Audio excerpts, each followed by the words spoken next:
Saludamos a Leo Bilansky, muchas gracias por atendernos. Leo, integrante del ENAC, fundador del ENAC, y que, bueno, naturalmente es una institución que ahora tiene que estar luchando a brazo partido porque la situación económica parece ser que se lleva puestas a las pequeñas y medianas empresas, salvo que se pueda concretar la famosa ley de emergencia por la que tanto están bregando. ¿Todo esto es así, Leo? Buen día. Muy buenos días. Gracias por la entrevista. La situación del sector es compleja y a las 25.000 pymes que cerraron ya para febrero, marzo de este año, se siguen agregando empresas en función de la caída de la demanda y de la situación económica que parece que no tiene camino hacia adelante, ¿no? Que es lo que el principal reclamo que tiene el sector empresario de cara al gobierno de Milei, como si no hubiese un plan a mediano plazo, y eso hace por lo menos inviables a las pequeñas y medianas empresas, que son el 99% del total. Claro, estas pequeñas y medianas empresas están trabajando a menos del 50% de su capacidad operativa, ¿verdad? Esto es lo que agrava tremendamente la situación. La situación de caída del mercado interno, que afecta a la capacidad utilizada, que depende del sector, va entre 40 y 50%, algo que claramente una empresa que está trabajando al menos del 60% ya no tiene sustentabilidad económica. Tiene que ver con, primero, la apertura indiscriminada de importaciones que abrió la economía de par en par para que tengamos que competir con empresas de todo el mundo, no solo China, sino de todo el mundo, a las cuales a incluso igual precio y calidad, la oferta se multiplica. Entonces los consumidores van eligiendo una empresa nacional, 5 extranjeras, una nacional, 5 extranjeras, por la cantidad de oferta que hay. Entonces eso hace que nosotros tengamos menos venta. Y después, bueno, la cuestión macroeconómica que no tampoco genera certidumbre a largo plazo. Tasas de intereses hoy todavía son inaccesibles para las pymes, y también el otro factor es la caída del salario de los trabajadores, que son los que gastan, tienen menos recursos mes a mes. Digamos, se les incrementa 2% el sueldo, pero la inflación es de 3,5%. Entonces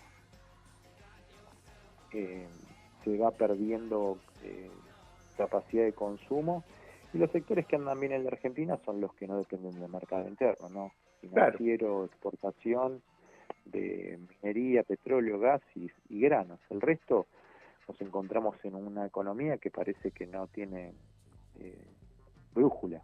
No, pero además, contrariamente a lo que dijo el presidente ayer, que siempre está dando datos que hasta suenan irrisorios si no provinieran de quien provienen, él dijo que en Italia no le tienen miedo a la competencia china porque hacen en lo textil, por ejemplo, prendas de mejor calidad. Entonces los italianos eligen comprar esas prendas. Pero claro, acá en la Argentina la situación es absolutamente distinta porque lo que define es el precio justamente, ¿no?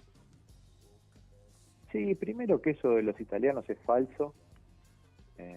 Europa ya transitó este tema del diseño en Europa y la fabricación en el sudeste asiático, así que digamos, la industria europea está dividida también en parte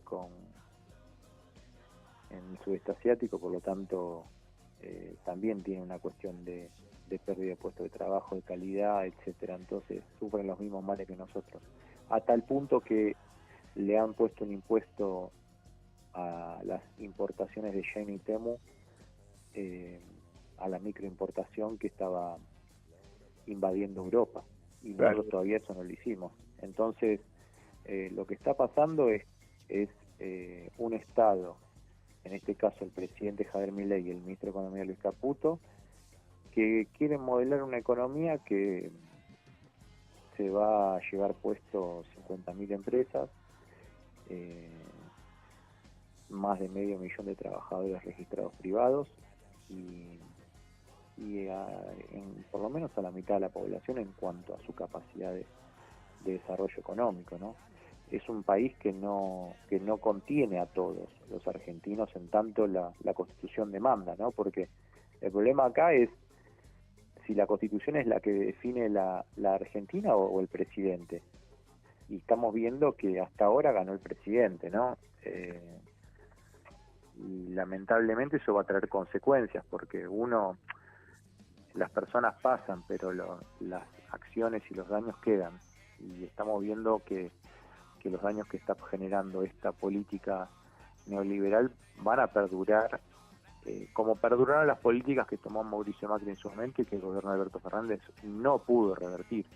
Entonces, de allí radica la amenaza a nosotros los empresarios que hemos invertido y empresas con 40, 50, 30, 20 años y 10 de historia, hoy se ven de alguna manera hackeadas para cerrar.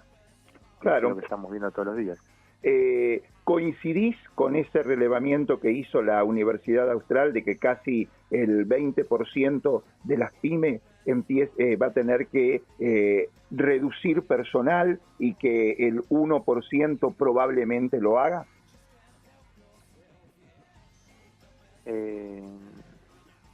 Sí, la encuesta dice que el 50% de las pymes piensan despedir trabajadores en lo que queda del año.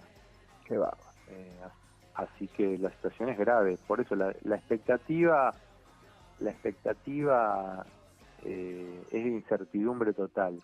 Entonces en ese marco de incertidumbre, los que votaron a Milei te dicen que bueno, hay que aguantar, no dicen que van bien las cosas, que hay que aguantar. Digamos, la estrategia ahora es plan aguantar. Uh-huh. Y los que no votaron a Milei no tienen certidumbre de que esto vaya a seguir. Por lo tanto, la vocación es salvarse, de cerrar y tratar de salvar lo más que se pueda. No son buenos los incentivos y las legislaciones que está promoviendo el Congreso refuerzan esta situación, te dan herramientas para que vos, como la reforma laboral, para que vos puedas bajar salarios y echar trabajadores más fácil. Por lo tanto, va generando de a poco una espiral negativo que no sabemos cuándo se va a cortar. Exactamente, eso es así, y además se insta a las empresas a que se reconviertan. Si hoy el negocio pasa nada más que por la renta petrolera o de hidrocarburos o granos, que son las únicas dos cuestiones que generan riqueza hoy en la Argentina, yo no sé en qué se van a reconvertir estas pequeñas y medianas empresas, salvo en vender productos importados. Sería muy lamentable, ¿no? Ya son 4 los ciclos neoliberales que la Argentina recorrió en los últimos 50 años. Por lo tanto, ya sabemos más o menos cómo son las reacciones de nuestro país. Y esto es muy parecido al segundo mandato de Carlos Menem, que las empresas abandonan el sector productivo y se inclinan hacia el sector de servicio, ¿no? Y termina, el achicamiento del mercado interno termina en promover la famosa política de todo, la importación de productos y venta de todo por 2 pesos, y ese último ciclo que terminó, bueno, gatillando en el gobierno de la Rúa, pero que lo construyó el gobierno de Carlos Menem, ¿no? Una economía que no tiene capacidad de darle a sus argentinos, a través del trabajo genuino, un futuro. Entonces todos van tratando de alguna manera caranchear ingresos en virtud de lo que el modelo te permita, pero es insostenible. Digamos, terminó mal con Menem, de la Rúa terminó mal con Macri, que casi se va del gobierno anticipadamente. Por lo tanto, y terminó mal con la dictadura, que tuvo que llamar a una guerra para y después elecciones para salir. Entonces, las probabilidades de que el gobierno de Milei termine mal son altas, y ahí también, y no es esto es una mirada objetiva, ¿no? Una mirada histórica, no es un deseo, pero va a pasar.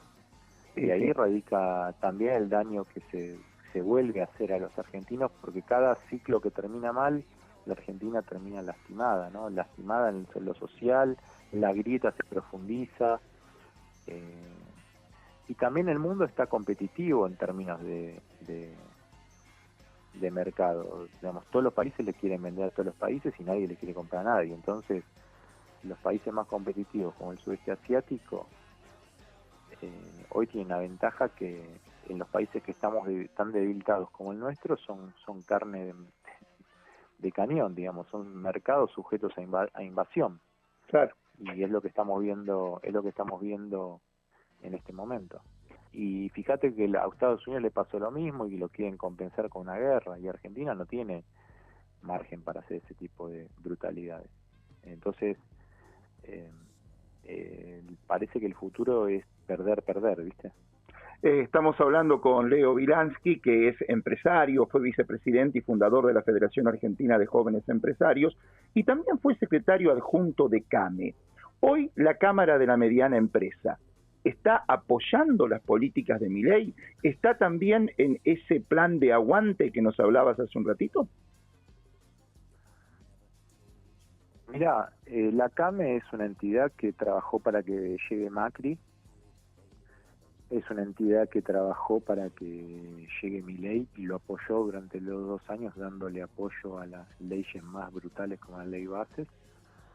De las 25.000 empresas que cerraron, el 66% son de comercio y servicio, es decir, 15.000 empresas son del propio sector de la CAME y de la Cámara Argentina de Comercio, y recién ahora, cuando ya ven que esta política va barranca abajo, sin freno, empiezan con algunas estadísticas en público a decir que, bueno, el comercio no se recupera, que la cosa no va tan bien, pero son oficialistas. Entonces la pregunta que uno amerita hacerse es, si los comerciantes que se funden permiten que las cámaras empresarias, que ellos mismos son socios, impulsan las políticas que los hacen cerrar, y bueno, responsabilidad, ¿no? Ajo y agua, a joderse y aguantarse, porque ¿quién los llevó a votar a Milei y a apoyarle todas las leyes y decretos y medidas que está tomando? Ellos mismos son los responsables de sus decisiones, ¿no? Porque está claro que la víctima es PYME, pero también parece que es victimario. Seguro. Porque también cierra la empresa, pero deja a 11 trabajadores en la calle. Y por el otro lado, el comercio también tiene el sindicalismo. ¿Qué hizo el sindicalismo con Cavalieri, por ejemplo? Al frente de ese sindicato, que es el que más trabajadores tiene. ¿Qué hizo estos 2 años cuando 15.000 empresas y 200.000 trabajadores del comercio quedaron en la calle? No hizo nada.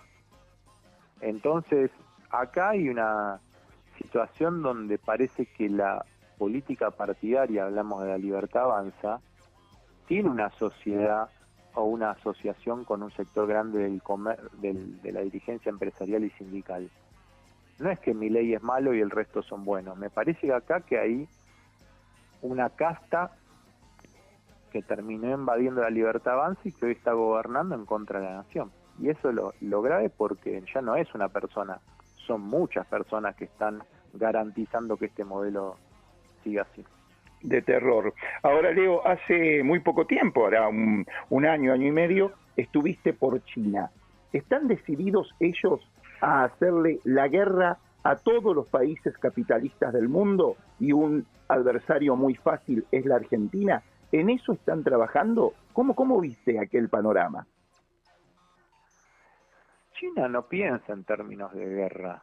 y aparte China es capitalista, profundamente capitalista. Lo que pasa es que China fue sometida en la década del 90 a un intento de, como está pasando con Irak, ¿no? Un intento de sometimiento digamos, al hemisferio occidental, y entendió China que tenía que, para no ser de alguna manera colonizado o conquistado por el hemisferio occidental, entendió que tenía que cambiar su forma de comportarse, y se reconvirtió en una nación con dos sistemas, un sistema socialista conducido por comunista, socialista conducido por el Estado en la dimensión política, y un sistema capitalista para comerciar. Y la verdad es que dijo, bueno, si ustedes quieren que yo juegue con esas reglas, las voy a jugar. Aprendió, se desarrolló, y hoy es el mejor jugador del mundo. Entonces Occidente lo forzó a China a seguir este camino, y ahora que nos quejamos del monstruo que hemos construido, entonces China juega mejor al capitalismo que los creadores del capitalismo. Entonces no es una cuestión de una guerra, es una cuestión de competencia, ¿no? Porque Estados Unidos llevó y Inglaterra llevaron, con la Asociación de Europa, llevaron al capitalismo a una competencia que se olvidó de lo humano. Bueno, ¿por qué le vas a pedir a China ahora que contemple otra lógica? Lo único que China decidió, que para mí acertadamente, es que es un imperialismo sin el uso de la guerra.